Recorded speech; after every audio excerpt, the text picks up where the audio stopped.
In these problems, we are looking at subtracting multiples of 10 and multiples of 100. So we have two problems here, 900 minus 700 and 40 minus 30. So how should we do this?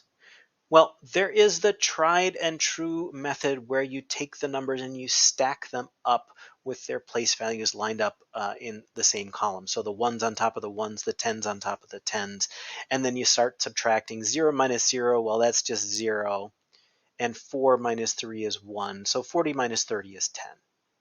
So that method will always work. But there is a shortcut, and this is a mental shortcut that you can use. If they're both multiples of 10, so they have the same number of zeros, or both multiples of 100, or this even works for thousands or 10,000s or whatever. But in this case, they're both multiples of 10, 40 and 30. Just think about them without the zeros. That would just be 4 minus 3. So the part where there's actually a number here. 4 minus 3 would be 1. And then when you're done, you just add on the 0. And each of these had 1 0, so your answer also has 1 0. So 40 minus 30 is 10. And you can see we got the same answer either way we did this. I think this second method is a good shortcut. So let's try that with the 100s. So in this case, I'm going to ignore the zeros.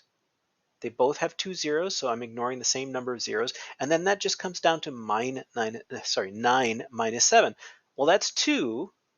And then I just have to put on the same number of zeros that each one had. So 900 minus 700 is 200. And that is how to subtract multiples of 10 and multiples of 100.